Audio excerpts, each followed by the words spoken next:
బాండ్లలో లోపాలు సరిదిద్దవచ్చు అంటే ఇప్పుడు ఎలక్టోరల్ బాండ్లు అనేది అంతకు ముందున్నటువంటి ఒక వ్యవస్థకి రీప్లేస్మెంట్. అంటే పార్టీలు ఏ రాజకీయ పార్టీ అయినా విరాళాలు తీసుకునే విధానంలో పారదర్శకత ఉండాలని చెప్పేసి ఎలక్టోరల్ బాండ్స్ అనేవి కూడా ఒక దీన్ని తీసుకొచ్చారు. అలాగే 2,000 రూపాయలకు మించి చేస్తే చెక్కు రూపంలోనే ఇవ్వాలని చాలా రకాల మంచి సవరణలే చేశారు.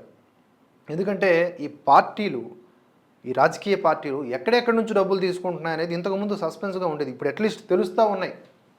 సరే ఈరోజు సుప్రీంకోర్టులో ఆ కేసు వచ్చింది, తెలిసింది, అట్లీస్ట్ తెలుస్తూ ఉన్నాయి. అంతకుముందు అది కూడా లేదే, అంతకుముందు అది కూడా లేదు.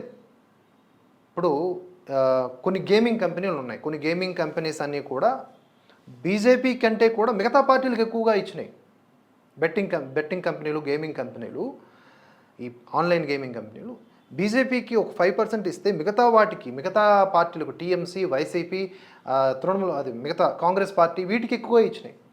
సో ఎలక్టోరల్ బాండ్స్ విషయంలో మనకు అర్థం కావాల్సినటువంటి ఏంటి అంటే ఆయా కంపెనీలు, ఆయా రాష్ట్రాలు లేకపోతే దేశవ్యాప్తంగా వారి వ్యాపారాల్ని అభివృద్ధి చేసుకోవడానికి గాను ఇంప్రెస్ చేయడం కోసం మాత్రమే ఈ యొక్క ఫండ్స్ని ఇస్తాయి. ఈ విరాళాలు ఇవ్వడం అనేది ఒక ఆచారం.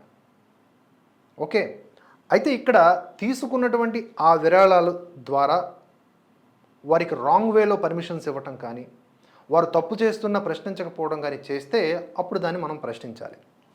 కానీ ఇక్కడ మోదీ ఏమంటున్నారు, ముందు అది మాట్లాడదాం. ఎన్నికల బాండ్ల వ్యవస్థ ఉండటం వల్ల విరాళాలను ఎవరికి ఇస్తున్నారో తెలుస్తోందని, తమ ప్రభుత్వం అధికారంలోకి రావడానికి ముందు ఇలాంటి అవకాశం ఉండేది కాదని ప్రధాని నరేంద్ర మోదీ పేర్కొన్నారు. ఏ వ్యవస్థలోనైనా లోపాలు ఉంటాయని, వాటిని మెరుగుపరుచుకుంటూ ముందుకు వెళ్లాలని అన్నారు.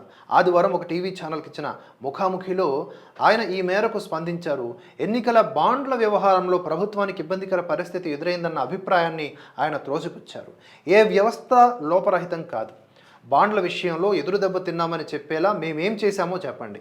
ఈ వ్యవహారంలో డ్యాన్స్ చేస్తూ గర్వపడుతున్న వారు తర్వాత పశ్చాత్తాపడతారు. వనరులు ఎక్కడి నుంచి వస్తున్నాయి, ఎవరికి వెళ్తున్నాయి అనేది బాండ్ల వల్ల తెలుస్తోంది.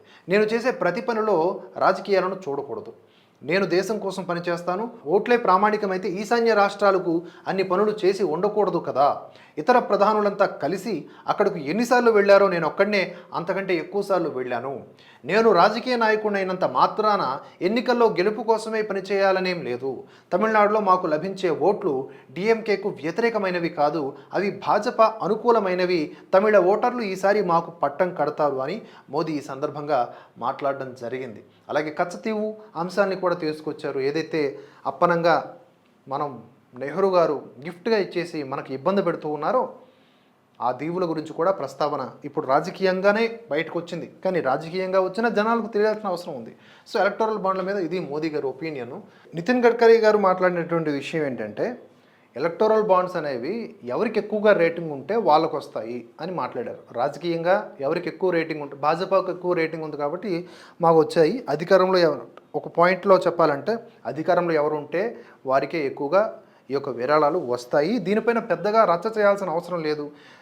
ఎలా చేస్తున్నారంటే ఈ విషయాన్ని చాలా పెద్ద క్రైమ్గా మార్చేటటువంటి ప్రయత్నం చేస్తారు. ఎలక్టోరల్ బాండ్స్కి ఇక్కడ దీనివల్ల ఏంటంటే ఒరిజినల్గా అవినీతి చేసినటువంటి విషయాలన్నీ కూడా వెలుగులోకి రాకుండా పోతాయి. ఆ మోదీ చేస్తున్నాడు కదా అవినీతి, అలాగే కేజ్రీవాల్ చేస్తున్నాడు కదా అవినీతి, అట్లా మాట్లాడతారు. ఇందులో అవినీతి అనేది ఏం లేదు, పారదర్శకంగా ఉన్న విషయమే. ఇప్పుడు బయటకు వచ్చినాయి కదా, అడిగినారు, బయటకు వచ్చినాయి, విషయాలన్నీ కనిపిస్తూ ఉన్నాయి. ఇక్కడ వివిధ కంపెనీలు ఆయా పార్టీలకు అన్ని పార్టీలకు కూడా విరాళాలు ఇవ్వడం జరిగింది. అంతే, దీంట్లో పెద్దగా ఏమీ చూడాల్సిన అవసరం లేదు. ఎన్నికల తర్వాత దీని గురించి ఒక్క పార్టీ మాట్లాడదు చూడండి, ఒక్క రాజకీయ పార్టీ మాట్లాడదు. ఒకవేళ ఎక్కువగా దీన్ని హైలైట్ చేసుకున్నాయి అనుకోండి విపక్షాలు, వాటికే ఈ యొక్క దాన్ని ఏమంటారు విరాళాలు రావు. విరాళాలన్నీ ఆగిపోతే రాజకీయ పార్టీలు నడవలేవు. విరాళాలతోనే రాజకీయ పార్టీలు నడుస్తాయి. సో చాలా వరకు కీలకమైన వ్యవస్థలన్నీ విరాళాలతోనే నడుస్తాయి. అప్పటికే కేంద్ర ప్రభుత్వం ఒక విషయం కూడా చెప్పింది, సుప్రీంకోర్టు, సరే మీరు ఇప్పుడు దీన్ని సమర్థించట్లేదు, కొత్త విధానం దీని ప్లేస్లో ఇంకేది బెటర్మెంట్ తీసుకురావాలో కూడా సలహాలు సూచనలు ఇవ్వచ్చు, దాన్ని ఆచరిస్తామని చెప్తా ఉన్నారు.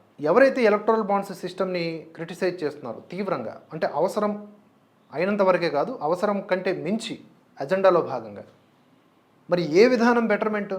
దీనిపైన జయప్రకాష్ నారాయణ గారు చేసినటువంటి వ్యాఖ్యానం కూడా, చెప్పినటువంటి విషయాలను కూడా ఒక ఎడిటోరియల్ కాలంలో మీకు చెప్పేటటువంటి ప్రయత్నం చేస్తాను.